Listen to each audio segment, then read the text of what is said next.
തന്നെ. അതായത് ഇവിടെ വന്നൊന്ന് പ്രാർത്ഥിച്ചിട്ട് ഞാൻ ക്ലാസ് അറ്റൻഡ് ചെയ്യാൻ അങ്ങോട്ട് പോകുന്നത്. കയറി ചെന്നപ്പോൾ തന്നെ എൻ്റെ മനസ്സിൽ, എൻ്റെ തലച്ചോറിൽ ഒക്കെ ഇരുന്ന് ആരോ സംസാരിക്കുകയാണ്. മോളെ, നീ പാസ്സാകും, നീ നോക്കിക്കോ, നിൻ്റെ 4 മൊഡ്യൂൾസിലും നിനക്ക് ബി ഗ്രേഡ് കിട്ടി, നീ പാസ്സാകും, അത് നീ വിത്തിൻ 3-4 മാസത്തിനുള്ളിൽ, അതായത് മാർച്ചാണ് ഞാൻ ഡെഡ് ലൈൻ തരുന്നത്, അതിനുള്ളിൽ നീ പോയിരിക്കും എന്ന് പറഞ്ഞുകൊണ്ട് എൻ്റെ മനസ്സിലിരുന്ന് പറയുകയാണ്. അപ്പം എനിക്ക് കണ്ണ് നിറഞ്ഞിട്ട് വയ്യ, കരച്ചിൽ വരെ. എനിക്ക് മമ്മിയോട് പറയണോ, ഞാൻ പക്ഷെ പറഞ്ഞില്ലായിരുന്നു. എനിക്ക് ഇവിടെ വന്ന് സാക്ഷ്യമായി അത് പറയണമെന്നുള്ള ആഗ്രഹമായിരുന്നു എൻ്റെ മനസ്സിൽ. ദൈവതിരുനാമത്തിന് മഹത്വം ഉണ്ടായിരിക്കട്ടെ. ഞാൻ ആദ്യമായിട്ടാണ് ഒരു സ്റ്റേജിൽ കയറി ഇങ്ങനെയൊക്കെ സംസാരിക്കുന്നത്.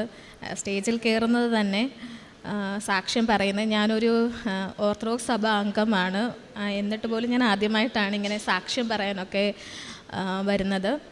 എൻ്റെ പേര് റിൻസി, ഞാൻ ചെങ്ങന്നൂർ നിന്നാണ് വരുന്നത്. ഞാൻ ഉടമ്പടി എടുക്കാൻ മെയിൻ കാരണം എൻ്റെ മമ്മിയാണ്. കാരണം മമ്മി ഉടമ്പടി എടുത്ത സമയത്ത് ഞാൻ സൗദിയിലായിരുന്നു, ഞാനൊരു നേഴ്സാണ്.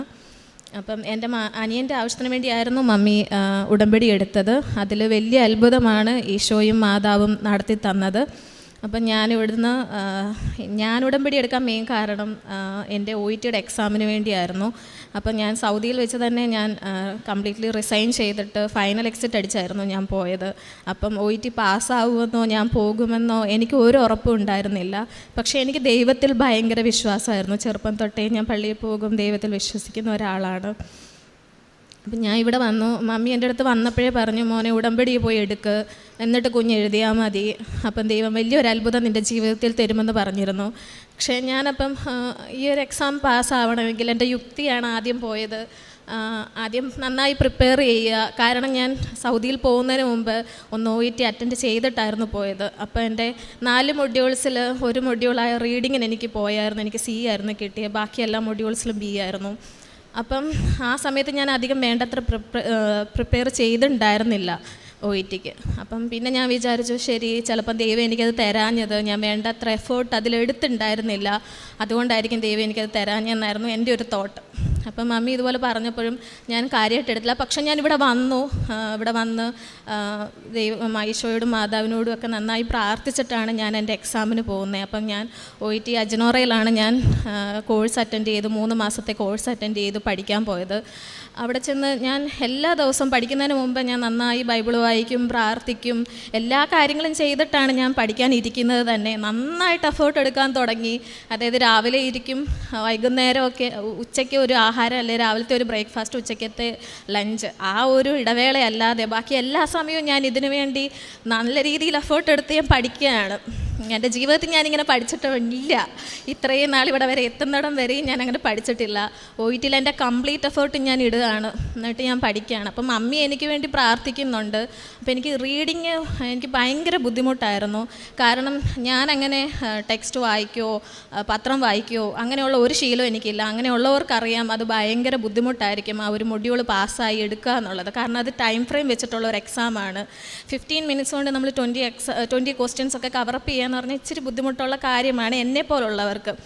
അപ്പം ഞാൻ മമ്മിയോട് പ്രത്യേകം പറയായിരുന്നു, മമ്മി പ്രാർത്ഥിക്കുമ്പോൾ അത് പ്രത്യേകം വെച്ച് പ്രാർത്ഥിക്കണം. പിന്നെ എനിക്ക് ഒരു ധൈര്യമില്ലായ്മയാണ്. അതായത് റീഡിങ്ങിൻ്റെ ക്വസ്റ്റ്യൻ ഇങ്ങോട്ട് തരുമ്പോൾ തന്നെ എന്നെ വിറയ്ക്കാൻ തുടങ്ങി. എനിക്ക് എക്സാം എഴുതാൻ ധൈര്യമില്ല. മമ്മീൻ്റെ അടുത്ത് പറഞ്ഞു, കുഞ്ഞ് ധൈര്യമായിട്ട് പൊക്കോ, ഈ വട്ടം നല്ല ധൈര്യമായിരിക്കും, ഒരു കുഴപ്പം ഉണ്ടാവില്ല, നീ പാസ്സാവും. അപ്പോൾ എൻ്റെ മനസ്സിൽ ഇങ്ങനെ ഭയങ്കരമായിട്ട് പറയുകയാണ്, ഞാൻ ഇത്ര എഫേർട്ട് എടുത്തുകൊണ്ട് ഞാൻ പാസ്സാകും, എനിക്ക് ഭയങ്കര ഇതാണ്. അപ്പം ഞാൻ ഈശോയോട് പ്രാർത്ഥിക്കുമ്പോഴും എൻ്റെ മനസ്സിൽ ഭയങ്കര ഇതാണ്, ഞാൻ പാസ്സാകും എന്നുള്ള ഉറച്ച വിശ്വാസമാണ്. എന്നിട്ട് പോയി എക്സാം എഴുതി. റിസൾട്ട് വരുമ്പോൾ എനിക്ക് ടെൻഷനൊന്നുമില്ല. കാരണം എനിക്കറിയാമല്ലോ ഞാൻ പാസ്സാകുമെന്നുള്ളൊരു ചിന്തയാണ് എൻ്റെ മനസ്സിൽ. അപ്പം റിസൾട്ട് ശരിക്കും പാസ്സായി. എനിക്ക് റീഡിങ്ങിന് C+ ആയി, ബാക്കി എല്ലാ മൊഡ്യൂൾസിലും B ആയി. പക്ഷേ അതെൻ്റെ അയർലൻഡ് സ്കോറാണ്. അപ്പോൾ എൻ്റെ ഡ്രീം എന്ന് പറഞ്ഞാൽ UK പോവുക, ലണ്ടനിൽ പോയി വർക്ക് ചെയ്യുക, ഇതാണ് എൻ്റെ ഡ്രീം. അപ്പം എനിക്ക് ഭയങ്കര സങ്കടം. ജയിച്ചതിൻ്റെ സന്തോഷമില്ല, നന്ദി പറച്ചിലില്ല, ഒന്നുമില്ല. ഈശോയോട്, ദൈവമേ നീ എനിക്ക് എന്തുകൊണ്ട് തന്നില്ല എന്നുള്ളൊരു പരാതി പറച്ചില്ലായി. അപ്പം മമ്മീൻ്റെ അടുത്ത് പറഞ്ഞു, നീ ഒന്നും ചെയ്യണ്ട, നീ ആദ്യം പോയി ഉടമ്പടി എടുക്കുക, ദൈവം നിൻ്റെ ആഗ്രഹം നിനക്കത് വിധിച്ചിട്ടുണ്ടെങ്കിൽ നിൻ്റെ ആഗ്രഹം ദൈവം നിനക്ക് നടത്തി തരുമെന്ന് പറഞ്ഞു. അങ്ങനെ റിസൾട്ട് വന്നതിൻ്റെ പിറ്റേ ദിവസം ഞാനും മമ്മിയും കൂടെ ഇവിടെ വന്നു. ഇവിടെ വന്ന് ഉടമ്പടി എടുക്കാൻ വേണ്ടി ഒരുങ്ങി തന്നെയാണ് വന്നത്. പക്ഷേ എൻ്റെ കയ്യിൽ പൈസയില്ല. അപ്പം ഞാൻ മമ്മിയോട് പറഞ്ഞു, മമ്മി നമ്മളെങ്ങനെ പോകും, കൃപാസനം വരെ എത്തണ്ടേ?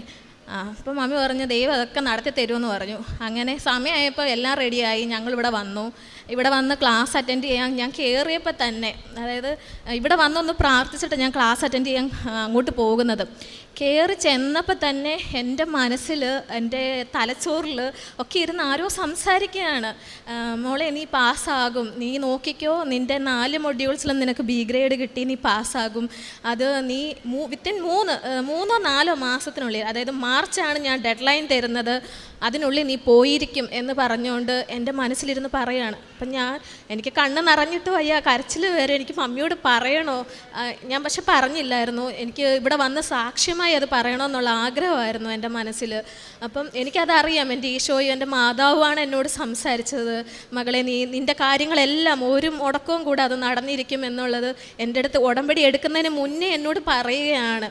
അപ്പം ഞാനിത് ഈ സാക്ഷ്യം പറയുന്നത് നിങ്ങളുടെ ആഗ്രഹം നേടിയെടുക്കാൻ വേണ്ടി അല്ല, ആവരുത് ഇവിടെ വരുന്നത്, ദൈവത്തോട് കൂടുതൽ അടുക്കാൻ വേണ്ടി നിങ്ങളിവിടെ വരിക. കാരണം അച്ഛൻ എപ്പോഴും ഇവിടെ പറയുന്നത് നിങ്ങളുടെ ഭൗതികമായ കാര്യങ്ങളെല്ലാം നിങ്ങൾ മാറ്റിവെക്ക്. ഞാനൊരു ക്രിസ്ത്യാനി ആയതുകൊണ്ട് പറയുന്നതല്ല, ദൈവത്തോട് ചേർന്ന് നിൽക്കുമ്പോൾ നിങ്ങൾക്കത് മനസ്സിലാവും, ദൈവം നമ്മളെ സ്നേഹിക്കുന്നതിൻ്റെ ആഴം. അത് ഒരുപാട് കാര്യങ്ങളിൽ ഞാൻ സ്വയം അനുഭവിച്ചറിഞ്ഞിട്ടുള്ളൊരു വ്യക്തിയാണ്. അതുകൊണ്ടാണ് ഞാൻ പറയുന്നത്. ഇനി OETയുടെ എക്സാമിൻ്റെ കാര്യം പറയാം. ഞാനിവിടെ നിയോഗങ്ങൾ വെച്ചപ്പം ഞാൻ എൻ്റെ കാര്യങ്ങൾ സാധിച്ചു കിട്ടണമെന്നല്ല എൻ്റെ ആദ്യത്തെ നിയോഗമായി വെച്ചത്. എൻ്റെ നിയോഗമായി ഞാൻ വെച്ചത്, എൻ്റെ ഈശോയെ ഞാൻ ഈ OETയിൽ തോറ്റാലും എനിക്ക് എങ്ങും പോകാൻ പറ്റിയില്ലേലും എനിക്ക് പ്രശ്നമില്ല, പക്ഷേ എനിക്കൊരു നെഗറ്റീവ് എൻ്റെ ലൈഫിലേക്ക് വരുമ്പം ഞാൻ നിന്നെ അകന്നു പോവരുത് ഒരിക്കലും. ഞാൻ എപ്പോഴും എൻ്റെ ജീവിതത്തിൽ എന്തൊക്കെ തടസ്സങ്ങൾ വന്നാലും എന്തൊക്കെ വിഷമങ്ങൾ ഞാൻ അനുഭവിക്കേണ്ടി വന്നാലും ഈശോയോടും മാതാവിനോടും ചേർന്ന് നിന്നുകൊണ്ട് എനിക്ക് ജീവിക്കാൻ പറ്റണം. അതായിരുന്നു എൻ്റെ ആദ്യത്തെ നിയോഗമായി ഞാൻ വെച്ചത്. പിന്നെയാണ് എൻ്റെ ഓരോരോ കാര്യങ്ങൾ എൻ്റെ ആവശ്യങ്ങൾ പറഞ്ഞ് ഞാൻ വെച്ചത്. അത് ഞാൻ വെച്ചപ്പോഴെല്ലാം ദൈവമേ നീ അത് ആഗ്രഹിക്കുന്നുണ്ടെങ്കിൽ മാത്രം എനിക്ക് തന്നാൽ മതി, അല്ലാതെ എൻ്റെ ഇഷ്ടത്തിനായി നീ തരണ്ട. ഇതെൻ്റെ ആവശ്യം ഞാൻ നിന്നോട് പറയുന്നു, പക്ഷെ നീ അത് എന്നിൽ ആഗ്രഹിക്കുന്നുണ്ടോ, ഞാൻ നിറവേറിയത് നീ കാണാൻ ആഗ്രഹിക്കുന്നുണ്ടോ എന്നീ മാത്രം എനിക്ക് തന്നാൽ മതി എന്നായിരുന്നു ഞാൻ പ്രാർത്ഥിച്ചിരുന്നത്. അത്ഭുതമെന്ന് പറയട്ടെ, ഞാനിവിടുന്ന് എഴുതി വെച്ച് പോയ എല്ലാ നിയോഗങ്ങളും എനിക്ക് സാധിച്ചു കിട്ടിയെന്ന് തന്നെ ഞാൻ വേണമെങ്കിൽ പറയാം. കാരണം 1-2 നിയോഗങ്ങൾ എനിക്ക് ഉറപ്പാണ് സാധിച്ച് കിട്ടുമെന്ന്. കാരണം ഞാൻ പ്രാർത്ഥിക്കുന്നതേ എനിക്കത് സാധിച്ച് കിട്ടി എന്ന് പറഞ്ഞ് നന്ദി സൂചകമായാണ് ഞാനത് പ്രാർത്ഥിക്കുന്നത്. എനിക്കത് സാധിച്ച് തരണേ എന്നല്ല ഞാൻ പ്രാർത്ഥിക്കുന്നത്, എനിക്കത് കിട്ടിക്കഴിഞ്ഞു എന്നുള്ള ഉറച്ച വിശ്വാസത്തിലാണ് ഞാൻ അങ്ങോട്ട് പ്രാർത്ഥിക്കുന്നത്. അപ്പം എൻ്റെ എക്സാമിന് എഴുതാൻ പോകുമ്പോൾ ഉടമ്പടി എടുത്ത് കഴിഞ്ഞിട്ട് ഓരോ കാര്യങ്ങളിലും തടസ്സമാണ് വന്നുകൊണ്ടിരിക്കുന്നത്. അതായത് എക്സാം എഴുതാൻ പോകുന്നതിൻ്റെ തടസ്സം, പഠിക്കാൻ നേരം കുറേ തടസ്സങ്ങൾ, പക്ഷേ എല്ലാം ഞാൻ ഓവർകം ചെയ്ത് ഞാൻ എക്സാമിന് പോയി. ഡിലേ ആവുമെന്ന് വിചാരിച്ചു, കറക്റ്റ് സമയത്ത് അവിടെ പോയി എക്സാം എഴുതാൻ പറ്റുമോ എന്ന് വിചാരിച്ചു. അവിടെ എല്ലാം ട്രെയിൻ ലേറ്റ് ആവുന്നു, ഓട്ടോ കിട്ടുന്നില്ല, എക്സാം സെൻറ്ററിൽ എത്താൻ പറ്റുന്നില്ല. പക്ഷേ എനിക്ക് എൻ്റെ അനിയനും അമ്മയും എൻ്റെ കൂടെ വരും എവിടെ പോയാലും. അപ്പോൾ അവരൊക്കെ എന്നോട് നീ എവിടെ ചെന്നാലും നിനക്ക് തോൽവിയേ ഉള്ളല്ലോ എന്ന് പറഞ്ഞ് അവരെൻ്റെ അടുത്ത് ഇങ്ങനെ പറയും. അപ്പം ഞാൻ അങ്ങോട്ട് പറയും ഇല്ല ദൈവം നടത്തി തരും എന്ന് പറയും. അങ്ങനെ കറക്റ്റ് എക്സാമിൻ്റെ തുടങ്ങുന്നതിന് മുന്നേ ഞാൻ അവിടെ ചെന്ന് കഴിഞ്ഞിട്ട് എനിക്ക് എക്സാമിന് എനിക്ക് ഏറ്റവും പ്രയാസം, എനിക്ക് ശരിക്കും പറഞ്ഞാൽ UK പോകാൻ എൻ്റെ റീഡിങ്ങിനും കൂടെ എനിക്കൊരു B സ്കോർ മതി. പക്ഷേ എൻ്റെ ഉള്ളിൽ ഒരു ചെറിയ ആഗ്രഹമുണ്ട്, എനിക്ക് 4 മൊഡ്യൂൾസിലും B നേടിയെടുക്കണമെന്നുള്ളത്. പക്ഷേ ഞാൻ 4 മൊഡ്യൂൾസിന് വേണ്ടിയും പ്രാക്ടീസ് ചെയ്തിട്ടില്ല. ഞാൻ എൻ്റെ ടൈം മൊത്തം എൻ്റെ റീഡിങ് മൊഡ്യൂൾസിന് വേണ്ടിയായിരുന്നു കൊടുത്തിരുന്നത്. അപ്പം OET എഴുതുന്നവർക്കറിയാം ആദ്യത്തെ മൊഡ്യൂൾ ലിസണിങ് ആണ്. ലിസണിങ് വന്നു, അവരെന്തോ പറഞ്ഞു പോയി, ഞാൻ എന്തൊക്കെയോ അതിൻ്റെ കൂടെ എഴുതി. എനിക്ക് ഒരു ഉറപ്പും ഇല്ല എൻ്റെ എക്സാമിൽ ഞാൻ എഴുതി കറക്റ്റാണെന്ന്. കാരണം അതിന് മുന്നേ ഉള്ള എക്സാമിൽ എനിക്ക് ഫുള്ള്, അതായത് 25 ക്വസ്റ്റ്യൻ A പാർട്ടിലുണ്ടെങ്കിൽ 25th ഞാൻ എഴുതിയിരുന്നു. എന്നിട്ട് ഞാൻ കറക്റ്റ് 350 എന്നുള്ള സ്കോറായിരുന്നു എൻ്റെ ലിസണിങ്ങിന്. അപ്പം എൻ്റെ മൈൻഡിൽ വരുവാണ്, അന്ന് നീ 25 എണ്ണത്തിൻ്റെ ആൻസർ കറക്റ്റായിട്ട് എഴുതി, ഈ സമയത്തിൽ ഒരെണ്ണത്തിൻ്റെ പോലും ആൻസറിൽ ഒരു ഉറപ്പുമില്ല, പിന്നെ ഞാൻ എങ്ങനെ ജയിക്കും? ഇതാണ് എൻ്റെ മൈൻഡിൽ വന്നുകൊണ്ടിരിക്കുന്നത്. ഓക്കെ, അപ്പം ഞാൻ കാശ് രൂപവും ഉപ്പും ഒക്കെ എൻ്റെ കയ്യിലുണ്ട്, ഇതെല്ലാം പിടിച്ച് ഞാൻ പ്രാർത്ഥിച്ചുകൊണ്ടാണ് എക്സാം എഴുതുന്നതും കൊടുക്കുന്ന സമയത്ത് ഇതെല്ലാം വെച്ചുകൊണ്ടാണ് ഞാൻ കൊടുക്കുന്നതും. എന്നിട്ട് എനിക്കറിയാം ഇതിന് ഞാൻ ലിസണിങ്ങിന് ഞാൻ തോക്കുമെന്ന്. എന്നാലും നമുക്ക് പ്രശ്നമില്ല, നമുക്ക് റീഡിങ് കിട്ടിയാൽ മതിയല്ലോ നമുക്ക് പോകാനായിട്ട്. എന്നാലും നമ്മുടെ ഒരു ആഗ്രഹം അവിടെ സ്റ്റിൽ കിടക്കുവാണല്ലോ. എന്നിട്ട് ഞാൻ പറഞ്ഞു, കർത്താവേ നീ ഇവിടെ ഉണ്ടെങ്കിൽ എന്നെ നീ ജയിപ്പിക്കണം, എൻ്റെ സഞ്ചാരി മാതാവേ നീ അവിടെ ചെല്ലണം, എന്നെ ജയിപ്പിക്കണേ എന്ന് പറഞ്ഞ് ഞാൻ പ്രാർത്ഥിച്ച് എൻ്റെ ലിസണിങ്ങിൻ്റെ മൊഡ്യൂൾ കൊടുക്കുകയാണ്. അടുത്തത് വരുന്നു റീഡിങ്ങിന് വന്നപ്പം എനിക്ക് ഇതുവരെ എൻ്റെ എല്ലാ റീഡിങ്ങിനും എനിക്ക് ടഫായിട്ടുള്ള ഇതാണ് കിട്ടിയിട്ടുള്ളത്. അപ്പം എനിക്കാണെങ്കിൽ 15 മിനിറ്റിൽ 20 ക്വസ്റ്റ്യൻ ഞാൻ ഇന്നേ വരെ ഫില്ല് ചെയ്തിട്ടില്ല. ഞാൻ ഒരു 18 എത്തുമ്പോഴേ ഞാൻ നിർത്തും, കാരണം സമയം കഴിയും, അവർ വാങ്ങിച്ചുകൊണ്ട് പോവും. അപ്പോൾ ഈ വട്ടത്തെ, അതായത് ഉടമ്പടിക്ക് ശേഷം ഞാൻ പോയി എടുത്ത എൻ്റെ ഈ എക്സാമിൽ എൻ്റെ റീഡിങ്ങിന് കിട്ടിയപ്പം, ഞാനൊരു നേഴ്സാണെന്ന് ഞാൻ പറഞ്ഞല്ലോ, ഞാൻ NICUവിലാണ് 7 വർഷം വർക്ക് ചെയ്തിട്ടുള്ളത്. അതിനുശേഷമാണ് ഞാൻ അഡൾട്ട് ICUവിലേക്ക് മാറിയത്. അപ്പം എനിക്ക് കിട്ടുന്ന എൻ്റെ റീഡിങ്ങിൻ്റെ ആദ്യത്തെ പാർട്ടെന്ന് പറയുന്നത് പോസ്റ്റ് നിയോനേറ്റൽ മാനേജ്മെൻ്റ് ആണ്. അപ്പോൾ അതിനകത്ത് പറഞ്ഞിരിക്കുന്ന ക്വസ്റ്റ്യൻസൊക്കെ without reading the extract I can answer the questions. അപ്പം എനിക്ക് എൻ്റെ ദേഹം എല്ലാം അങ്ങ് കുളിര് കോരാൻ തുടങ്ങുകയാണ്. കർത്താവ്, ഇതെന്തൊരു അത്ഭുതം! എനിക്ക് എക്സ്ട്രാക്റ്റ് വായിക്കേണ്ട, ഈ 15 മിനിറ്റൊന്നും എനിക്ക് വേണ്ട ഈ ക്വസ്റ്റ്യൻസിൻ്റെ ആൻസർ എഴുതാൻ. കാരണം ദൈവം എനിക്ക് തന്നിട്ടുള്ള എൻ്റെ എക്സ്പീരിയൻസ് വെച്ച് എനിക്ക് എഴുതാവുന്ന ക്വസ്റ്റ്യൻസാണ് എനിക്ക് തന്നിരിക്കുന്നത് ഫുള്ള്. എന്നിട്ട് ഞാൻ ഫുള്ള് എഴുതി. അപ്പോൾ എനിക്ക് അടുത്ത ടെൻഷൻ, കർത്താവ് ഞാൻ എഴുതുന്നതിൻ്റെ ഒരു സ്പെല്ലിംഗ് മിസ്റ്റേക്ക് വന്നാൽ മതി അതിൻ്റെ ഫുൾ സ്കോർ പോകാനായിട്ട്. അപ്പോൾ അടുത്ത ടെൻഷൻ, എൻ്റെ സ്പെല്ലിംഗ് ഒന്നും നീ തെറ്റിക്കരുതേ എന്ന് ഞാൻ പ്രാർത്ഥിച്ചുകൊണ്ടാണ് ഞാൻ ഫുള്ള് പകുതി എക്സ്ട്രാക്റ്റ് ഞാൻ വായിക്കാതെ തന്നെ ഞാൻ എല്ലാത്തിൻ്റെ ആൻസർ എഴുതി. 15 മിനിറ്റ് മുമ്പേ ഞാൻ ഫിനിഷ് ചെയ്തിട്ട് ഞാനിങ്ങനെ നോക്കിയിരിക്കുകയാണ്. എൻ്റെ ജീവിതത്തിൽ ആദ്യമായിട്ടുള്ളൊരു സംഭവമാണ്. 15 മിനിറ്റ് മുമ്പ് ഞാൻ എക്സാം എഴുതി കഴിഞ്ഞു. ഒരു 250 പിള്ളേരുണ്ട് എൻ്റെ കൂടെ എഴുതാൻ. ഞാൻ എല്ലാവരെയും ഇങ്ങനെ നോക്കുകയാണ്, എല്ലാവരും എടുത്താണ്, ഞാൻ മാത്രം ആദ്യം എഴുതി കഴിഞ്ഞു. എൻ്റെ ജീവിതത്തിൽ ആദ്യമായിട്ടുള്ളൊരു സംഭവമാണ്. അതിനുശേഷം B പാർട്ടും C പാർട്ടും വലിയ കുഴപ്പമില്ലായിരുന്നു. ആദ്യത്തെ A പാർട്ട് കണ്ടപ്പോഴേ എനിക്കറിയാം ഇത് എൻ്റെ ദൈവം എനിക്കായിട്ട് ഒരുക്കി തന്ന ക്വസ്റ്റ്യൻസ് ആണ്. അത് കഴിഞ്ഞ് റൈറ്റിംഗ് വന്നു, കുഴപ്പമില്ല. സ്പീക്കിങ്ങിന് ഏറ്റവും അവസാനത്തെ കാൻഡിഡേറ്റ് ആയിരുന്നു ഞാൻ. 5-5:30 മണിയായി എൻ്റെ സ്പീക്കിങ്ങിന് എടുത്തപ്പം. അപ്പോഴത്തേക്കിന് ഈ 250 കാൻഡിഡേറ്റ്സിൻ്റെ സ്പീക്കിങ് കേൾക്കുക എന്ന് പറയുന്നത് തന്നെ വലിയൊരു ബുദ്ധിമുട്ടുള്ള കാര്യം. അപ്പം ഞാൻ അവിടെ നിന്ന് ചിന്തിക്കുകയാണ്, കർത്താവേ, ഈ എൻ്റെ മുമ്പിലിരിക്കുന്നവർ ഇതെല്ലാം കേട്ട് തളർന്നിട്ടുണ്ടായിരിക്കും, അവരെനിക്ക് വേണ്ട റെസ്പോൺസ് തരുമോ, അവരെനിക്ക് വേണ്ട കാര്യങ്ങളിൽ റെസ്പോണ്ട് ചെയ്യുമോ, എങ്ങനെയായിരിക്കും? ഒരു 2-way കോൺവെർസേഷൻ ആണല്ലോ ഈ സ്പീക്കിംഗ് എന്ന് പറയുന്നത്. അപ്പം പക്ഷേ ദൈവത്തിൻ്റെ അനുഗ്രഹം എന്നിരിക്കട്ടെ, അവരിപ്പം, അതായത് പുതുതായിട്ട് അങ്ങോട്ട് വന്നിരുന്നത് പോലെ ഭയങ്കര എന്നേക്കാളും ആക്റ്റീവാണ് അവർ. അങ്ങനെ എൻ്റെ സ്പീക്കിങ്ങും കഴിഞ്ഞു. അപ്പം മമ്മി എൻ്റെ അടുത്ത് ഇറങ്ങിയപ്പോൾ ചോദിച്ചു, എങ്ങനെ ഉണ്ടായിരുന്നു മോനെ എക്സാം?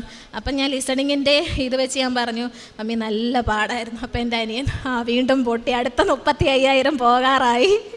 അപ്പം ഞാൻ പറഞ്ഞു, ഇല്ലടാ ഈ വട്ടം എനിക്ക് കിട്ടിയിരിക്കും. അപ്പോൾ അവനടുത്ത് പറഞ്ഞു, കിട്ടിയില്ലെങ്കിലും സാരമില്ല, നീ അയർലൻഡിൻ്റെ പ്രോസസ്സ് അങ്ങ് തുടങ്ങി, നീ അയർലൻഡിൽ പൊക്കോളാൻ പറഞ്ഞു. ഞാൻ പറഞ്ഞു, അതൊന്നും അല്ലടാ, അതിൻ്റെ ഒന്നും ആവശ്യം ദൈവം വരുത്തത്തില്ല, നീ കണ്ടോ എൻ്റെ റിസൾട്ട് വരുമ്പോഴെന്ന് പറഞ്ഞു. അങ്ങനെ റിസൾട്ടിനുള്ള വെയിറ്റിംഗ് ആയി. അപ്പം എൻ്റെ ഫ്രണ്ട്സ് എല്ലാം ചോദിക്കാൻ തുടങ്ങി, എന്താവൂടി. എല്ലാവരോടും ഞാൻ ഭയങ്കര ആത്മവിശ്വാസത്തോടെയാണ് പറയുന്നത്, ഞാൻ ജയിക്കുമെന്ന്. എൻ്റെ ഫ്രണ്ട്സിനോടെല്ലാം പറഞ്ഞു കഴിഞ്ഞു. ഈ കൃപാസനത്തിൻ്റെ, ഈശോയുടെയും മാതാവിൻ്റെയും അത്ഭുതങ്ങൾ വെച്ച് ഞാൻ ഭയങ്കര കോൺഫിഡൻസിനാണ് എല്ലാവരോടും പറയുന്നത്, ഞാൻ ഉറപ്പായിട്ടും ജയിച്ചിരിക്കുമെന്ന്. അപ്പോൾ എക്സാമിൻ്റെ റിസൾട്ട് വരുന്ന ദിവസമായി. അപ്പോൾ എനിക്ക് ഒരു വല്ലാത്ത ടെൻഷൻ കയറി. ദൈവമേ, ഞാൻ എല്ലാവരോടും ഭയങ്കര ആത്മവിശ്വാസത്തിൽ പറഞ്ഞു, ഞാനെങ്ങാനും ഇനി തോക്കുമോ എന്നുള്ളൊരു ചിന്ത ഒരു സൈഡിൽ കൂടെ വരാൻ തുടങ്ങി. എന്നാലും എനിക്കറിയാം ഇല്ല. പക്ഷെ നമുക്ക് എപ്പോഴും ഒരിതുണ്ടല്ലോ, ഒരു പോസിറ്റീവും ഒരു നെഗറ്റീവും നമ്മുടെ മൈൻഡിൽ ഇങ്ങനെ കിടന്ന് കളിക്കുമല്ലോ. പക്ഷെ റിസൾട്ട് വന്നു നോക്കിയപ്പം എനിക്ക് ഏറ്റവും കൂടുതൽ മാർക്ക് എൻ്റെ റീഡിങ്ങിനാണ്. എനിക്ക് എല്ലാ മൊഡ്യൂൾസിലും എനിക്ക് എൻ്റെ ദൈവം B ഗ്രേഡ് തന്നു. ഞാൻ ഇവിടുത്തെ ഇവിടുത്തെ റാലി, അഖണ്ഡ ജപമാല റാലിയുടെ അന്നായിരുന്നു എൻ്റെ എക്സാം, ഒക്ടോബർ 28-ന്. അപ്പോൾ ഇവിടെ വന്ന് ആ റാലി പങ്കെടുക്കണമെന്ന് എനിക്കും എൻ്റെ മമ്മിക്കും ഭയങ്കര ആഗ്രഹമായിരുന്നു. പക്ഷെ അത് നമുക്ക് നടന്നില്ല. അപ്പം ഞാൻ പറഞ്ഞു, അമ്മേ, അന്നല്ലേ എൻ്റെ എക്സാം, നമുക്കത് മാറ്റി വെക്കാൻ പറ്റില്ലല്ലോ. പക്ഷെ നമുക്ക് റാലിയിൽ പങ്കെടുത്താൽ പോരെ. അപ്പോഴാണ് നവംബർ 3-ാം തീയതി നമ്മുടെ പരിശുദ്ധ പരിമല തിരുമേനിയുടെ റാലി ഉണ്ടായിരുന്നു. ഞങ്ങളുടെ പള്ളിയിൽ നിന്ന് ഞങ്ങൾ പരിമല വരെ നടന്നു പോയി. അപ്പം ദൈവത്തോട് പറഞ്ഞു, ഒരു റാലിയിൽ പങ്കെടുക്കണമെന്ന് ആഗ്രഹം ഉണ്ടായിരുന്നു, ദൈവം അത് സാധിച്ചു തന്നു. അങ്ങനെ ഈ റിസൾട്ട് വന്നു, പാസ്സായി. അപ്പം തന്നെ നമ്മൾ ഇൻ്റർവ്യൂവിനുള്ള കാര്യങ്ങൾ അന്വേഷിക്കുമല്ലോ. അങ്ങനെ ഇങ്ങോട്ട് നമുക്ക് റിൻസി നീ പാസ്സായില്ലേ, ഒരു ഇൻ്റർവ്യൂ വരുന്നുണ്ട്, അപ്പം തന്നെ ഉടനടി കാര്യങ്ങൾ നടക്കുകയാണ്. ഒരു ഇൻ്റർവ്യൂ വരുന്നുണ്ട്, കൊടുക്കുന്നോ? ഞാൻ പറഞ്ഞു കൊടുത്തു.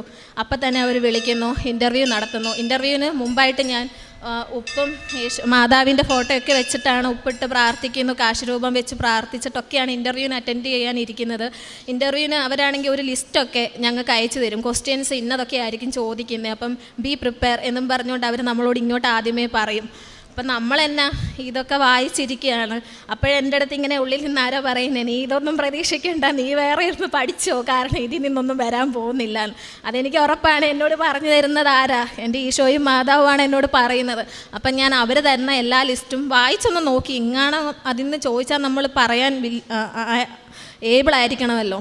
അതിനുശേഷം ഞാൻ അല്ലാത്ത കുറേ ക്വസ്റ്റ്യൻസ് ഇങ്ങനെ ICU ബേസ്ഡ് ക്വസ്റ്റ്യൻസ് എല്ലാം ഇങ്ങനെ റിവ്യൂ ചെയ്തുകൊണ്ടേയിരുന്നു. അവർ വിളിച്ചു. അവർ ആദ്യം നല്ല രീതിയിലായിരുന്നു സംസാരിച്ചൊക്കെ തുടങ്ങിയത്. ഒരു ഇൻ്റർനെറ്റ് ഡിസ്റ്റർബൻസോ ഒരു കാര്യങ്ങളും ഉണ്ടായിരുന്നില്ല. അവർ ചോദിച്ചത് തന്നെ ആദ്യം തന്നെ ICU ബേസ്ഡ് ക്വസ്റ്റ്യൻസ് ഒന്നും ആ ലിസ്റ്റിലുണ്ടായിരുന്നതല്ല, എല്ലാം ഔട്ട്സൈഡ് ക്വസ്റ്റ്യൻസ് ആയിരുന്നു. പക്ഷേ ഞാൻ മാതാവിനോട് ഈശോനോടും പ്രാർത്ഥിച്ചായിരുന്നു, ദൈവമേ ഒരു 5 ക്വസ്റ്റ്യൻ അതിൽ കൂടുതൽ അവരെന്നോട് ചോദിക്കില്ലേ. അത്ഭുതം എന്ന് പറയട്ടെ, 5 ക്വസ്റ്റ്യൻ അല്ലാതെ അവരതിൽ കൂടുതലൊന്നും ചോദിച്ചില്ല. പക്ഷേ എല്ലാം ഔട്ട്സൈഡ് തന്നിരുന്ന ലിസ്റ്റിൽ നിന്ന് ഔട്ട്സൈഡിലോട്ടുള്ള ക്വസ്റ്റ്യൻസ് ആയിരുന്നു. പക്ഷേ എനിക്ക് എല്ലാത്തിനും ആൻസർ ചെയ്യാൻ പറ്റുന്ന രീതിയിലുള്ള ക്വസ്റ്റ്യൻസ് ആയിരുന്നു അവർ ചോദിച്ചത്.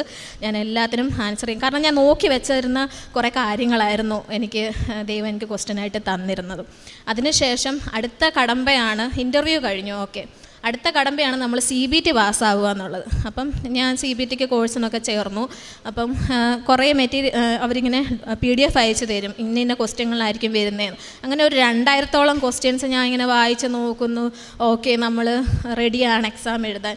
അപ്പം എനിക്ക് സ്ലോട്ട് കിട്ടുന്നത്, അപ്പോൾ ഇവർ ഇൻ്റർവ്യൂ എഴുതിയവർ ഇൻ്റർവ്യൂ കഴിഞ്ഞ് കഴിഞ്ഞിട്ട് അവർ എൻ്റെ അടുത്ത് ഭയങ്കര ഹാപ്പി ആയിരുന്നു. കാരണം നിൻ്റെ ക്വസ്റ്റ്യൻസ്, നീ ആൻസർ പറയുന്ന രീതി എല്ലാം നല്ലതായിരുന്നു. നീ എത്ര രൂപയാണ് നിൻ്റെ സാലറി നീ എക്സ്പെക്റ്റ് ചെയ്യുന്നതെന്നാണ് അടുത്ത ക്വസ്റ്റ്യൻ വരുന്നത്. അപ്പോൾ എനിക്ക് പെട്ടെന്നുള്ള ഒരു ചോദ്യം ആയതുകൊണ്ട് എൻ്റെ വായിൽ ഒന്നും വരുന്നില്ല. അപ്പം ഞാൻ പറഞ്ഞു, എനിക്ക് അങ്ങനെ എക്സ്പെക്റ്റേഷൻസ് ഒന്നും ഇല്ല, എനിക്ക് നിങ്ങളുടെ ഹോസ്പിറ്റലിനെ പറ്റിയൊക്കെ അറിയാം. അപ്പം നിങ്ങൾ ഏറ്റവും നല്ല പേയ്മെൻറ്റാണ് നിങ്ങളുടെ സ്റ്റാഫിന് കൊടുക്കുന്നതെന്ന് എനിക്കറിയാം. അപ്പം ഞാനതിൽ ഏറ്റവും ബെസ്റ്റാണ് പ്രതീക്ഷിക്കുന്നതെന്ന് പറഞ്ഞു. അപ്പോൾ അവരെൻ്റെ അടുത്ത് പറഞ്ഞു, അങ്ങനെ പറഞ്ഞാൽ പറ്റത്തില്ല, നിൻ്റെ ഇത്രയും വർഷത്തെ എക്സ്പീരിയൻസ് വെച്ച് നീ ഒരു സാലറി പറഞ്ഞേ പറ്റത്തുള്ളൂ എന്ന് പറഞ്ഞു. അപ്പം ഞാനൊരു എമൗണ്ട് അവരോട് പറഞ്ഞു. അപ്പോൾ അവർ ഓക്കെ ഞങ്ങൾ കോൺടാക്റ്റ് ചെയ്യാമെന്നും പറഞ്ഞ് അവർ ഫോൺ വെച്ചു. അതിനുശേഷമാണ് ഞാൻ ഈ CBTക്ക് വേണ്ടി പ്രിപ്പയർ ചെയ്യുന്നത്. CBTയുടെ സ്ലോട്ട് കിട്ടുന്ന അങ്ങ് ബാംഗ്ലൂരിൽ. അപ്പം ഞാൻ ഈശോയോടും മാതാവിനോടും പറഞ്ഞു, മാതാവേ ഞാൻ അവിടെ വരെ പോയി തിരിച്ചു വരണം, അത് ഇച്ചിരി ബുദ്ധിമുട്ടാണ് എന്നെ സംബന്ധിച്ചിടത്തോളം ഇപ്പോഴത്തെ ഈ സാഹചര്യത്തിൽ. എനിക്ക് നീ ഇവിടെ തന്നെ നാട്ടിൽ തന്നെ എനിക്കൊരു സ്ലോട്ട് തരണേന്ന് പറഞ്ഞ് പ്രാർത്ഥിച്ചു. ഞാൻ പോകുന്നതിൻ്റെ അന്ന്, എൻ്റെ എക്സാമിൻ്റെ അന്ന് ഞാൻ ചുമ്മാ ഇരുന്ന് എൻ്റെ സെൻറ്ററുകളൊക്കെ ഒന്ന് നോക്കി. അപ്പം വേണ്ടടാ രാജഗിരിയിൽ ഒറ്റ സ്ലോട്ട് ഫ്രീ ആയി കിടക്കുന്നു. ഞാൻ അപ്പം തന്നെ, അതായത് രാവിലെ 10 മണിക്ക് ഞങ്ങൾക്ക് ട്രെയിൻ, 6 മണിക്ക് ഞാൻ പ്രാർത്ഥന കഴിഞ്ഞ്, അതായത് 5:30 പ്രാർത്ഥന കഴിഞ്ഞ് ഞാൻ ഇരുന്ന് ഇങ്ങനെ നോക്കിക്കൊണ്ടിരിക്കുക. അപ്പോൾ എനിക്കായിട്ട് ദൈവം അവിടെ ഒരു സ്ലോട്ട് ഒഴിച്ചിട്ടിരുന്നു. ഞാനത് ബുക്ക് ചെയ്തു. ഞാൻ എറണാകുളം രാജഗിരിയിൽ പോയി എക്സാം എഴുതി. എക്സാം എഴുതാൻ ചെന്നപ്പോഴേ ഞാനിങ്ങനെ പ്രാർത്ഥിച്ചുകൊണ്ടാണ് പോകുന്നത്. ഓക്കെ, CBT അങ്ങനെ ആരും ടഫാന്ന് പറഞ്ഞ് കേട്ടിട്ടില്ല, എല്ലാവർക്കും പെട്ടെന്ന് കിട്ടുന്ന ഒരു കാര്യമാണ് CBT. ഓക്കെ, വലിയതായിട്ട് ടെൻഷനൊന്നും അടിക്കണ്ട എന്നൊക്കെ, ആവശ്യത്തിനുള്ള പ്രിപ്പറേഷൻ ഞാൻ ചെയ്തിട്ടുണ്ട് എന്നൊക്കെ വിചാരിച്ചാൽ പോകുന്നത്. എന്നിട്ട് ഞാൻ കയറുന്നതിന് മുമ്പ് ഉപ്പൊക്കെ ഇട്ട് പ്രാർത്ഥിച്ചു. കാശുരൂപ എൻ്റെ കയ്യിൽ വെച്ചു. ഒരു നുള്ളു ഉപ്പ് എൻ്റെ കയ്യിൽ ഞാനിങ്ങനെ ആരും കാണാതെ പിടിച്ചിട്ടുണ്ടായിരുന്നു. ഇതൊക്കെ വെച്ചുകൊണ്ടാണ് ഞാൻ കയറുന്നത്. എന്നിട്ട് ഞാൻ ന്യൂമറസിയും ക്ലിനിക്കലെന്നും പറഞ്ഞ് 2 പാർട്ടായിട്ടാണ് CBTയുടെ എക്സാം വരുന്നത്. അപ്പം ന്യൂമറസി ഞാൻ തുറന്നു നോക്കിയപ്പം ഞാൻ പ്രാക്ടീസ് ചെയ്ത ക്വസ്റ്റ്യൻ 15 ക്വസ്റ്റ്യനേ ഉള്ളൂ അതിനകത്ത്. ആ 15 ക്വസ്റ്റ്യൻ എനിക്കറിയാവുന്നതാണ്. ഞാൻ വിത്തിൻ 2-3 മിനിറ്റ്സിൽ ഞാനത് ഫിനിഷ് ചെയ്തു. അടുത്ത നമ്മൾ ക്ലിനിക്കിലേക്കാണ് പോകുന്നത്. ക്ലിനിക്കലിൽ 100 ക്വസ്റ്റ്യനാണ്, 68 എണ്ണം ശരിയാക്കിയാലേ നമ്മൾ പാസ്സാവത്തുള്ളൂ. ഞാൻ ആദ്യം ഒന്ന് ആൻസർ ചെയ്യാതെ ചുമ്മാ ക്വസ്റ്റ്യൻസ്, 3 മണിക്കൂറത്തെ എക്സാം ആണല്ലോ ഇത്, അപ്പോൾ ആവശ്യത്തിനധികം സമയമുണ്ട്. അപ്പം ഞാൻ ചുമ്മാ ഇങ്ങനെ ഓരോ ക്വസ്റ്റ്യനും മാറ്റി മാറ്റി നോക്കി. ഞാനിങ്ങനെ നോക്കുമ്പോഴെല്ലാം ഞാൻ വായിച്ച ഒരൊറ്റ ക്വസ്റ്റ്യൻ ഇല്ല. 80% എനിക്കറിയാത്ത ക്വസ്റ്റ്യൻസാണ്, 20% മാത്രമേ ഉള്ളൂ. ഒരു 20 ക്വസ്റ്റ്യൻ അത്രേ ഉള്ളൂ എനിക്കറിയാവുന്ന ക്വസ്റ്റ്യൻ. അപ്പം ഞാൻ ഈശോയോടും മാതാവിനോടും പറഞ്ഞു, കർത്താവ് ഇവിടെ വരെ എത്തിച്ചത് നിങ്ങളാണ്, എൻ്റെ മിടുക്കോ എൻ്റെ കഴിവോ ഒന്നുമല്ല, ഇവിടെ വരെ എത്തിച്ചത് നിങ്ങളാണെങ്കിൽ ഇവിടെ നിങ്ങളുടെ അത്ഭുതം എന്നിൽ പ്രവർത്തിക്കണമെന്ന് പറഞ്ഞ് ഞാൻ ഇങ്ങനെ കയ്യിൽ വെച്ചിരുന്ന ഉപ്പ് ഞാൻ ആ കീബോർഡിലെല്ലാം ഇങ്ങനെ വിതറിയിട്ടിട്ട് ഞാൻ എക്സാം എഴുതുന്നതിന് മുമ്പേ വിശ്വാസ പ്രമാണവും ചൊല്ലി, സ്വർഗസ്നായ പിതാവും ചൊല്ലി, കൃപ നിറഞ്ഞ മറിയുമോവും ചൊല്ലി ഞാൻ അങ്ങോട്ട് തുടങ്ങി. ഞാൻ പറഞ്ഞു, ദൈവമേ എനിക്കറിയാവുന്നത് ഇതാ ശരിയെന്ന് എനിക്ക് തോന്നുവാണ്, ഞാൻ അതേ കൊടുക്കത്തുള്ളൂ, എന്നെ പാസ്സാക്കിയേക്കണേ എന്ന് പ്രാർത്ഥിച്ച് ഞാൻ തുടങ്ങി. 3 മണിക്കൂറത്തെ എക്സാം ഞാൻ 1.5 മണിക്കൂർ കൊണ്ട് ഫിനിഷ് ചെയ്തിട്ട് ഞാൻ ഇങ്ങനെ ഇരിക്കുകയാണ്. ഇത് നമ്മൾ അവസാനം ഒരു അക്സെപ്റ്റ് എന്ന് പറഞ്ഞൊരു ബട്ടൺ ഉണ്ട്, അത് ഞെക്കിയാലേ നമ്മുടെ റിസൾട്ട് അറിയാൻ പറ്റത്തുള്ളൂ, നമുക്ക് അപ്പം തന്നെ റിസൾട്ടും അറിയാൻ പറ്റും ഇതിൻ്റെ. അപ്പോൾ എനിക്ക് ഭയങ്കര ടെൻഷൻ, ഞാൻ ദൈവമേ ഇത് അക്സെപ്റ്റ് ചെയ്താൽ ഇപ്പം ഫെയിലാണോ പാസ്സാവുമോ എന്ന് അറിയുമല്ലോ. അപ്പം ഞാനിങ്ങനെ ഒന്ന് ആലോചിക്കുകയാണ്. അപ്പോൾ എൻ്റെ അടുത്ത് ഉള്ളിൽ നിന്ന് ഒരാളിങ്ങനെ പറയുകയാണ്, നീ ധൈര്യമായിട്ട് അങ്ങോട്ട് കൊടുത്തോ, നീ പാസ്സാവുമെന്ന്. അപ്പോൾ അത് കേട്ടതിൻ്റെ താമസം ഞാൻ അപ്പം തന്നെ ക്ലിക്ക് ചെയ്തു, വെളിയിലിറങ്ങി. അപ്പം തന്നെ അവർ പറഞ്ഞു, റിൻസിസം come to collect your result എന്ന് പറഞ്ഞു. അപ്പോൾ ഞാനിങ്ങനെ പേടിച്ചാണ് പോകുന്നത്. റിസൾട്ട് വന്ന് തുറന്നു നോക്കിയപ്പം 2നും പാസ്. അങ്ങനെ CBT കഴിഞ്ഞു.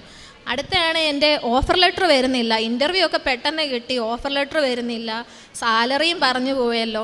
അപ്പോൾ ഓഫർ ലെറ്റർ വരാത്തതുകൊണ്ട് എൻ്റെ കൂടെ ഞങ്ങൾ 87 പേരായിരുന്നു അന്നത്തെ ആ ഇൻ്റർവ്യൂ അറ്റൻഡ് ചെയ്തത്. ഞങ്ങൾ വെറും 28 പേർക്കാണ് സെലക്ഷൻ കിട്ടിയത്. അതിൽ 4 പേർക്ക് ഒഴിച്ച് ബാക്കി എല്ലാവർക്കും ഓഫർ ലെറ്റർ വന്നു. ആ 4ാമത്തെ ആൾക്കാരിൽ ഒരാളാണ് ഞാൻ. അപ്പോൾ അടുത്ത പ്രതിസന്ധി വരികയാണ് നമ്മുടെ മുമ്പിലോട്ട്. പക്ഷെ നമ്മൾ നമ്മുടെ വിശ്വാസം കൈവിടത്തില്ലല്ലോ. അപ്പം ഞാനാണെങ്കിൽ ഈശോയോടും മാതാവിനോട് ഇങ്ങനെ പ്രാർത്ഥിക്കുകയാണ്, സാരമില്ല, ഇച്ചിരി വൈകിയാലും കുഴപ്പമില്ല, പക്ഷെ നീ വൈകുമ്പം ഏറ്റവും നല്ലത് എനിക്ക് നീ തരുമോ എന്നുള്ളൊരു ഭയങ്കര വിശ്വാസമാണ് എനിക്ക്. അപ്പോൾ എൻ്റെ കൂടെയുള്ള ബാക്കിയുള്ള ആൾക്കാരുണ്ടല്ലോ 24 പേര്, എല്ലാവരുമായിട്ട് അത്യാവശ്യം കോൺടാക്ട്സ് ഒക്കെ ഉണ്ട്. അവരെല്ലാം വന്നോ എന്ന് പറഞ്ഞ് ഓരോ ദിവസം നമ്മളിങ്ങനെ വിളിച്ചുകൊണ്ടിരിക്കുകയാണ്. അന്നില്ല എന്നുള്ള സ്ഥിരം മറുപടി. അങ്ങനെ എൻ്റെ ആദ്യത്തെ ഉടമ്പടിയുടെ 90ാമത്തെ ദിവസം എത്താറായി, എന്നിട്ടും എൻ്റെ ഓഫർ ലെറ്റർ എനിക്ക് വരുന്നില്ല. പക്ഷേ ബാക്കിയുള്ള പ്രോസസ്സിങ് എല്ലാം ഞങ്ങൾ സ്റ്റാർട്ട് ചെയ്ത് കഴിഞ്ഞു ഈ ഹോസ്പിറ്റലിലേക്കുള്ള. അപ്പോൾ അതിന് കുറേ പൈസയൊക്കെ നമ്മുടെ കയ്യിൽ നിന്ന് ചിലവാകും, നമ്മൾ കുറേ എഫേർട്ടൊക്കെ എടുക്കണം, കുറേ ഓടണം, അങ്ങനെയൊക്കെയുള്ള കാര്യം, നമ്മുടെ ഡോക്യുമെൻറ്റ്സ് എല്ലാം സബ്മിറ്റ് ചെയ്യാൻ വേണ്ടി നമ്മളെല്ലാം റെഡിയാക്കി വെച്ചിരിക്കുകയാണ്. ഈ ഓഫർ ലെറ്ററും കൂടെ ഒന്ന് വന്നാൽ മതി. അങ്ങനെ ഇരിക്കുമ്പം എൻ്റെ ജനുവരി 20-ാം തീയതിയാണ് എൻ്റെ ഉടമ്പടി തീരുന്നത്. അപ്പം അച്ഛൻ്റെ എന്നും ചൊവ്വാഴ്ച ധ്യാനം നമ്മൾ യൂട്യൂബിൽ കൂടെ കേൾക്കും. അപ്പം ഒരു ദിവസത്തെ ധ്യാനത്തിൽ ഞാൻ കേൾക്കുകയാണ്, നിങ്ങളുടെ ഉടമ്പടി തണുക്കാൻ കാരണം നിങ്ങളുടെ ചിന്തകൾ, നിങ്ങളുടെ പ്രാർത്ഥനകൾ, നിങ്ങളുടെ ദൈവത്തിലുള്ള വിശ്വാസം കുറയുമ്പോഴായിരിക്കും നിങ്ങളുടെ ഉടമ്പടി തണുക്കുന്നതെന്ന്. അപ്പം ഞാനിങ്ങനെ ഇത് കേൾക്കുമ്പോൾ ഞാനിങ്ങനെ ഉള്ളിലിങ്ങനെ പറയും ദൈവത്തോട്, ദൈവമേ ഞാൻ എന്താണ് ചെയ്തത്, എനിക്ക് ഇത് തണുക്കാനും വേണ്ടി ഞാൻ എന്താ ചെയ്യുക, എനിക്കറിയാം എനിക്കൊരു യോഗ്യതയില്ല ഇതൊന്നും കിട്ടാൻ, പക്ഷേ എന്നിട്ടും നീ എന്നെ ഇവിടെ വരെ എത്തിച്ചു. എന്നിട്ട് എനിക്ക് ഭയങ്കര പ്രതീക്ഷയാണ് നീ എനിക്കിത് തരുമെന്ന്. പക്ഷെ 20ാമത്തെ ദിവസം എത്തിയിട്ട് ഒരു അനക്കവും ഇല്ല. അപ്പം ഞാൻ തലേ ദിവസം, അതായത് 19-ാം തീയതി രാത്രി ഞാൻ പ്രാർത്ഥിക്കുകയാണ്, കർത്താവേ നാളെ 20 എൻ്റെ ഉടമ്പടി, ആദ്യത്തെ ഉടമ്പടി തീരുക, എനിക്ക് തീരുന്നതിന് മുമ്പ് നീ എനിക്കൊരു ആൻസർ തരണം, എൻ്റെ ഓഫർ ലെറ്റർ വരണമെന്ന് ഞാൻ പ്രാർത്ഥിച്ചു. 3:30-ക്കും രാത്രി 3:30-ക്കും ഉച്ചയ്ക്ക് 3:30-ക്കും ഒക്കെ ഞാൻ എഴുന്നേറ്റ് പ്രാർത്ഥിക്കും. എന്തൊക്കെ തിരക്കുണ്ടെങ്കിലും ഞാൻ അതൊക്കെ മാറ്റി വെച്ച് പ്രാർത്ഥിക്കും, ബൈബിള് വായിക്കും, ദൈവത്തോടും മാതാവിനോടും അടുത്തിരുന്ന് ഞാൻ എപ്പോഴും ഞാൻ അവരോടാണ് എൻ്റെ മമ്മിയോടും സഹോദരങ്ങളോടും പപ്പയോടും ഒക്കെ മിണ്ടുന്നതിനേക്കാൾ കൂടുതൽ ഞാൻ എൻ്റെ ഉള്ളിൻ്റെ ഉള്ളിൽ ദൈവത്തോട് എപ്പോഴും സംസാരിച്ചുകൊണ്ടിരിക്കുന്ന ഒരു വ്യക്തിയാണ്. കാരണം എൻ്റെ ക്ലോസ് എന്താ പറയുക, എൻ്റെ ബെസ്റ്റ് ഫ്രണ്ടാണ് എൻ്റെ ഈശോ. അപ്പം ഞാൻ എപ്പോഴും ഇങ്ങനെ സംസാരിച്ചുകൊണ്ടിരിക്കും. അപ്പോൾ എൻ്റെ അടുത്ത് പറയും, നീ പേടിക്കാതെ എന്ന് പറയുവാണ്. അങ്ങനെ 20-ാം തീയതി ആയി. രാവിലെ 10 മണിക്ക് എനിക്കൊരു കോള് വരികയാണ്, അതും വീഡിയോ കോളാണ് വരുന്നത്. ഞങ്ങൾ 4 പേരെ ഉൾപ്പെടുത്തിക്കൊണ്ട് അവരൊരു വീഡിയോ കോൾ തന്നിരിക്കുകയാണ്, നിങ്ങളുടെ ഓഫർ ലെറ്റർ ഇന്ന് തരും എന്ന്. അവരതിന് തെളിവ് സഹിതമാണ് അവർ ഞങ്ങൾക്ക് മെയിൽ അയച്ചിരിക്കുന്നത്. വീഡിയോ കോളിൽ കാണിച്ചു തന്നിരിക്കുകയാണ്, ഹോസ്പിറ്റലിൽ നിന്ന് ഞങ്ങളുടെ ഏജൻസിക്ക് അയച്ചു കൊടുത്തിരിക്കുന്ന മെയിൽ ഞങ്ങളെ കാണിച്ചു തന്നു, ഇന്ന് ഈ ദിവസം നിങ്ങളുടെ ഓഫർ ലെറ്റർ വരുമെന്ന്. അപ്പം ഞാൻ മമ്മിയോടും ആങ്ങളമാരോടും എല്ലാം ചെന്ന് പറഞ്ഞു, കണ്ടോ എൻ്റെ ഉടമ്പടി തീരുന്നതിന് മുമ്പ്, എൻ്റെ ഉടമ്പടി തണുത്തിട്ടില്ല, എൻ്റെ ഉടമ്പടി നല്ല ചൂട് തന്നെയാണ് നിൽക്കുന്നത്. എനിക്ക് എൻ്റെ ഈശോ എൻ്റെ ഉടമ്പടി തീരുന്നതിന് മുമ്പ് തന്നെ, ആ ദിവസം കംപ്ലീറ്റ് ആവുന്നതിന് മുമ്പ് തന്നെ എൻ്റെ ഓഫർ ലെറ്റർ തന്നു. അങ്ങനെ എനിക്ക് എൻ്റെ ഓഫർ ലെറ്റർ കിട്ടി.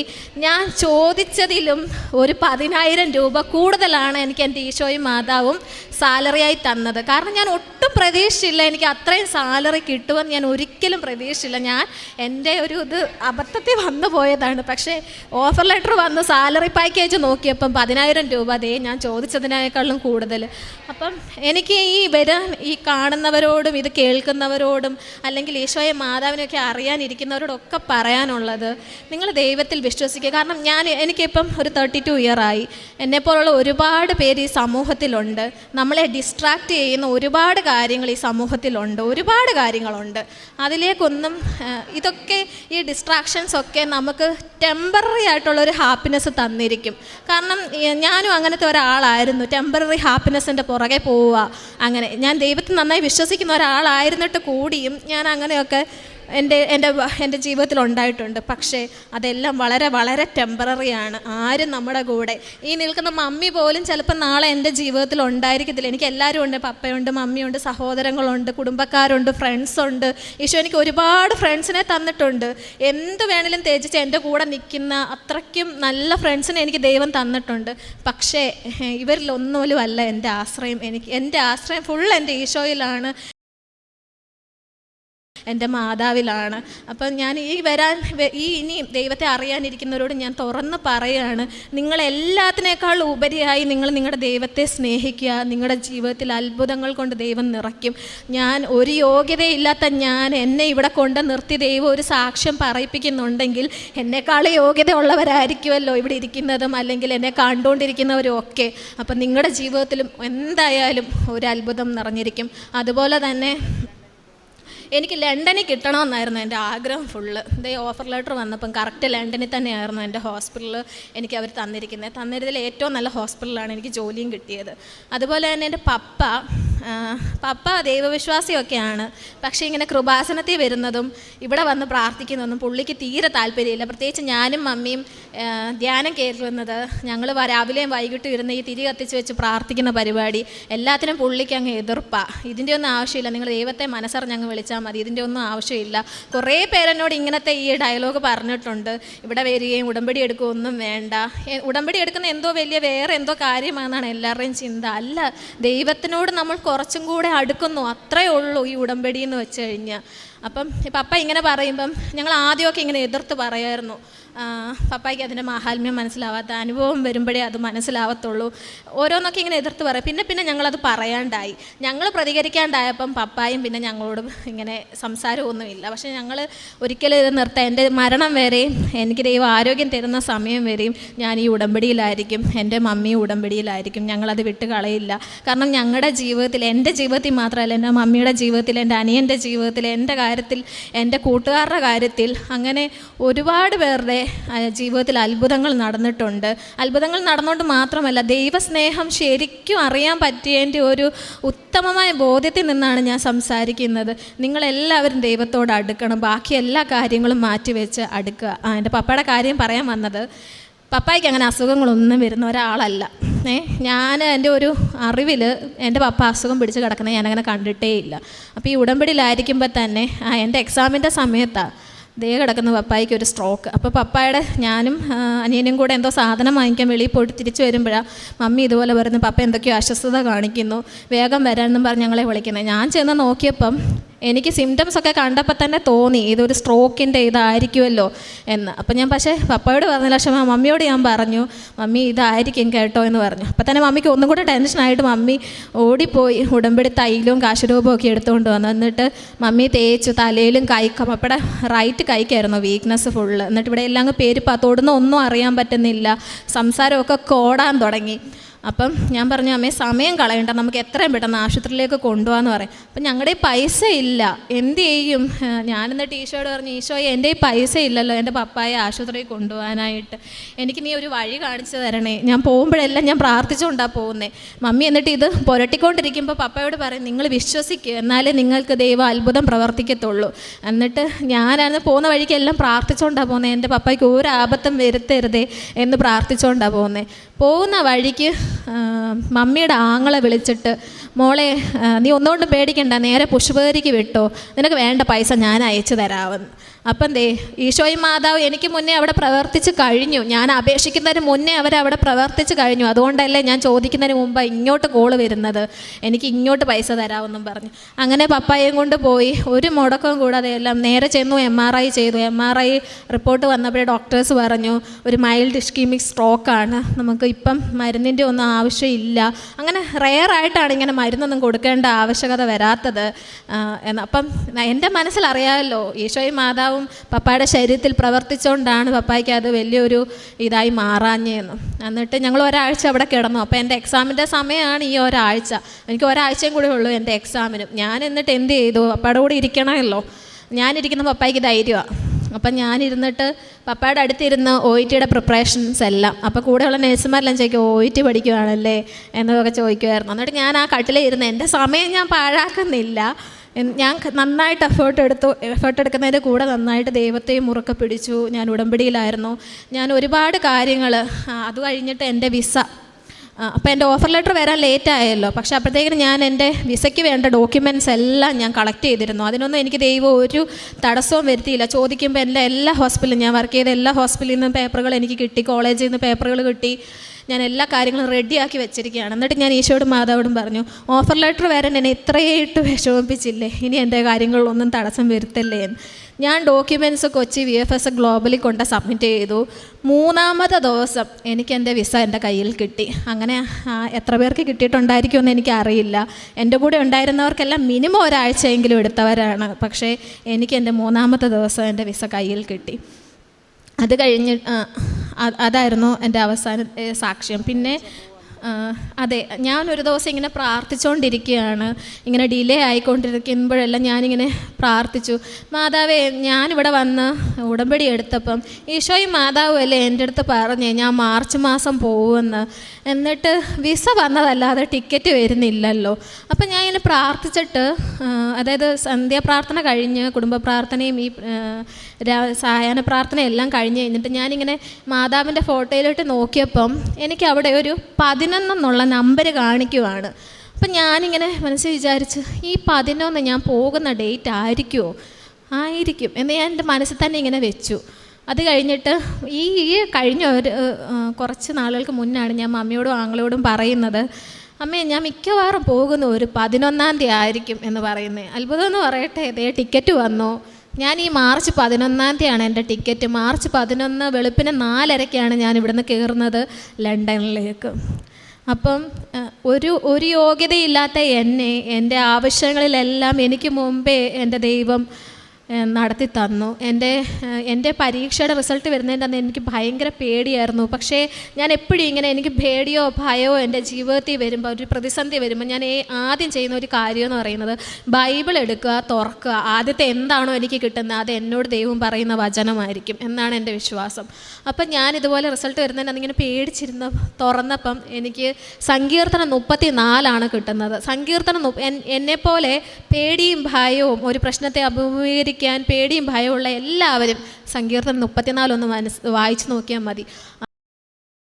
അതിൽ ഭയങ്കര ശക്തി തരുന്ന വചനങ്ങളാണ് എഴുതിയിരിക്കുന്നത്. ഫുള്ള് ഒരു വചനം പോലും ഇല്ല നമ്മളെ ശക്തീകരിക്കുന്ന വചനങ്ങളാണ് അതിൽ ഫുള്ള്. അപ്പം ഞാൻ പിന്നെ എൻ്റെ പപ്പ നല്ലൊരു മദ്യപാനിയായിരുന്നു കേട്ടോ. അതായത് ഞങ്ങൾ ജനിച്ചു കഴിഞ്ഞ് ഞങ്ങൾ ഇന്നേ വരെ കണ്ടിട്ടില്ല, ഞങ്ങളുടെ പപ്പ കുടിക്കാത്ത ഒരു ദിവസം ഞങ്ങളുടെ ജീവിതത്തിൽ ഞാൻ കണ്ടിട്ടില്ല. ഇവർ തമ്മിൽ എപ്പോഴും വഴക്കാ കള്ളുകുടിച്ചതിൻ്റെ പേരിൽ. മമ്മിക്ക് ഇഷ്ടമല്ല പപ്പ കുടിക്കുന്നത്, പക്ഷേ പപ്പ ഇട്ട് കുടിക്കാതിരിക്കത്തുമില്ല. അപ്പം മമ്മിയുടെ ഉടമ്പടിയിൽ വെച്ച എല്ലാ കാര്യങ്ങളും തന്നെ മമ്മിയുടെ കാര്യങ്ങളും നടന്നിട്ടുണ്ട്. അതിലൊരു കാര്യമാണ് പപ്പായുടെ മദ്യപാനം എന്ന് പറയുന്നത്. അത് 35 വർഷമായി പപ്പ കള്ളു കുടിക്കാൻ തുടങ്ങി. അങ്ങനെ മമ്മി ഉടമ്പടി വെച്ച് ഡെയിലി പ്രാർത്ഥിക്കാൻ തുടങ്ങി. കഴിഞ്ഞ ഒരു വർഷമായി, അതായത് മമ്മി ഉടമ്പടി തുടങ്ങിയിട്ട് 1 വർഷത്തിൽ മേലെയായി. അപ്പം അമ്മയുടെ ആദ്യത്തെ ഉടമ്പടി തന്നെ അത് ദൈവം സാധിച്ചു കൊടുത്തു. കഴിഞ്ഞ 1 വർഷമായിട്ട് ഞങ്ങൾ കാണുന്നില്ല ഞങ്ങളുടെ പപ്പ കുടിക്കണം. കയ്യിൽ കാശുണ്ടെങ്കിൽ പോലും കക്ഷി പോവാറില്ല കള്ളു കുടിക്കാൻ. ബാറിലും പോവാറില്ല, ബിവറേജിലും പോവാറില്ല കള്ളു കുടിക്കാൻ. പിന്നെ ഞങ്ങളുടെ പ്രേക്ഷിത പ്രവർത്തനങ്ങളെന്ന് പറഞ്ഞു കഴിഞ്ഞാൽ ഞങ്ങൾ രോഗികളെ പോയി കാണുമായിരുന്നു, അവർക്ക് വേണ്ട സഹായങ്ങൾ ചെയ്തു കൊടുക്കുമായിരുന്നു. പിന്നെ അനാഥാലയത്തിൽ പോകുമായിരുന്നു. മാസത്തിൽ ഒരിക്കലെങ്കിലും ഞങ്ങളെ കൊണ്ട് പറ്റുമ്പോഴൊക്കെ ഞങ്ങൾ പോകും. എന്നിട്ട് അവിടെ ചെന്ന് അവരോടുകൂടി സമയം ചെലവഴിക്കും. അതാണ് ഏറ്റവും വലിയ ഇമ്പോർട്ടൻ്റ്. സത്യം പറഞ്ഞാൽ അവർക്ക് ആഹാരമോ അല്ലെങ്കിൽ വേണ്ട വസ്ത്രങ്ങളോ പൈസയോ ഒന്നുമല്ല. അവിടെ ചെല്ലുമ്പോൾ നമുക്കറിയാം, അവർ നമ്മളോട് സംസാരിക്കാൻ കാണിക്കുന്ന ഇൻട്രസ്റ്റ് കാണുമ്പോൾ അറിയാം അവരെല്ലാം ഭയങ്കരമായിട്ട് ലോൺലിനെസ് അനുഭവിക്കുന്നവരാണ്. അവർക്ക് ഒരാളെ കിട്ടണം സംസാരിക്കാൻ. അപ്പം ഞാനും മമ്മിയും പോയി അവരുടെ കൂടെ കുറേ സമയം ചെലവഴിച്ചിട്ടുണ്ട്. അവരുടെ കാര്യങ്ങൾ കേൾക്കുക, അവരുടെ സങ്കടങ്ങൾ കേൾക്കുക, അവരുടെ ആവശ്യങ്ങൾ കേൾക്കുക. എല്ലാവരും ചെയ്യണം കേട്ടോ. ആരുമില്ലാത്തവരൊക്കെ അടുത്ത് പോയി, നമുക്ക് ആരും ഇല്ലാണ്ട് വരുമ്പോഴേ നമുക്ക് ആ വേദന മനസ്സിലാവത്തുള്ളൂ. അപ്പം പറ്റുന്നവരൊക്കെ അവരുടെ അടുത്ത് പോയി സംസാരിക്കണം. പിന്നെ ഞങ്ങളുടെ ഉള്ളതുപോലെ ഞങ്ങളുടെ വരുമാനത്തിൻ്റെ ഒരു വീതം ഞങ്ങൾക്ക് വേണ്ടവരെ കാണുന്ന ആരെ കണ്ടാലും ഇന്ന ആൾക്ക് ഇവർക്ക് ഇച്ചിരി സഹായം വേണ്ടവരാ, വീട്ടിൽ വരുന്നവരാവട്ടെ അല്ലെങ്കിൽ പുറത്ത് പോകുന്നവരാകട്ടെ, എവിടെ പോയാലും ഞങ്ങളെ കൊണ്ടാവുന്ന പോലെ ഞങ്ങളവരെ സഹായിക്കാറുണ്ട്. പൈസയാണെങ്കിലും ആഹാരമായിട്ടാണെങ്കിലും. ഇനിയും മുമ്പോട്ട് ദൈവം നമുക്കൊരു അനുഗ്രഹം തരുമ്പം നമ്മൾ ഇതൊന്നും മറന്നു പോകാതെ, ഞാൻ എപ്പോഴും ദൈവത്തോട് പ്രാർത്ഥിക്കുന്ന ഒരു കാര്യമാണ്, ദൈവമേ നീ എന്നെ ഉയർത്തുമ്പം പക്ഷെ ഞാൻ വന്ന വഴി എന്നെ നീ മറപ്പിക്കരുത്, ഞാൻ അങ്ങനെ ഒരു അഹങ്കാരിയായി മാറരുത്.